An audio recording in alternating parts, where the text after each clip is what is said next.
This is Art New York, tape number 13. On this tape, we'll cover performance art. First, we'll look at difficult and tough year-long performances by Sam Hsieh.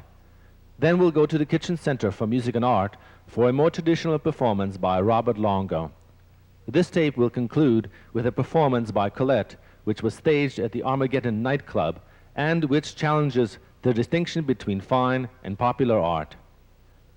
Included on this tape are brief interviews with Sam Hsieh, Robert Longo, and Colette. Most visual artists create objects like painting and sculpture, but there are some who have opted instead to make temporary works that are reminiscent of theater and involve live action. This mode is called performance art, and it has been practiced throughout the 20th century.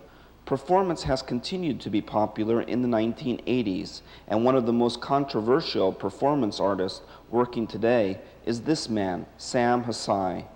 You are watching the film documentation of Time Clock, a piece that Hsieh performed last year.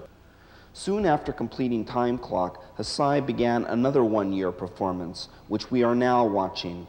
From September 26, 1981 through September 26, 1982, Hsieh has promised to live completely outside and never go inside. We see him here in mid-January on what was one of the coldest days of the winter. If Hsieh was just another bum, we would probably ignore him. But a sign on his knapsack announces that he is doing a performance, and because it is art, we can look at him and become philosophical. On the streets of Soho, Art New York talked to Hsieh about his art. Where do you normally sleep? I sleep in the doorway, and but in many different places I sleep in. And often I stay in the downtown area below 14th Street. On April 9th, 1982, at the Kitchen, Longo staged what he claims will be his last performance. It consisted of one piece that was originally done in Washington, D.C. in 1978, and a second piece that was composed in 1982. Part 1, Sound Distance of a Good Man, consisted of 3 elements. On stage right was an opera singer, spotlighted in blue. On stage left, under a red spotlight, a black man and a white man wrestled in slow motion on a revolving platform. Between the singer and the wrestlers, a movie showed the static image of a photograph where a man in a contorted pose is juxtaposed to a heraldic stone lion. Here is a section of that 12-minute performance.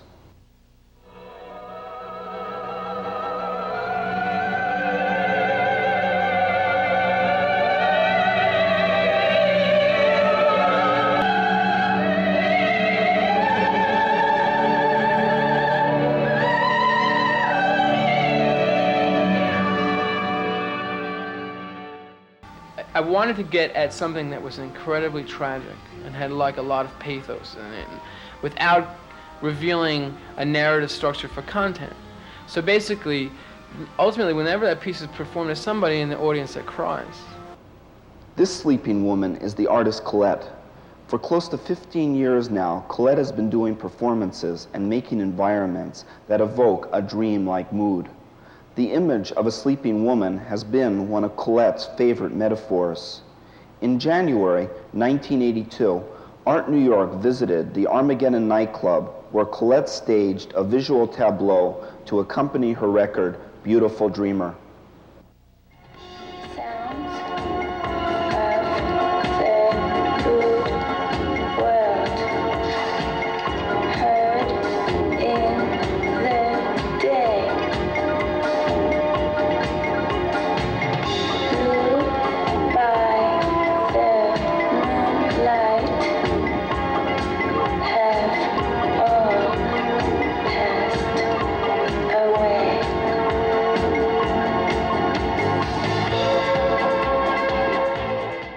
Art New York asked Colette about how she expects a nightclub audience to respond. I expect them to be entertained, to be surprised, to be wondering, to question, to be puzzled, to be a little confused, but that's part of the way, to penetrate that world, which would normally not be exposed to art in the way we know it. Like most early performances we know of were done exclusively in art situations with art audiences, like, the Dada, where, the audience is really seriously into art and contemporary art. This has been Art New York, tape number 13. Text and interviews on this tape were by Mark Miller. Production assistant was Arlene Maher. This tape was co-directed by Paul Tschinkel and Mark Miller. Producer of this tape was Paul Tschinkel. This is Art New York. All reproduction rights reserved.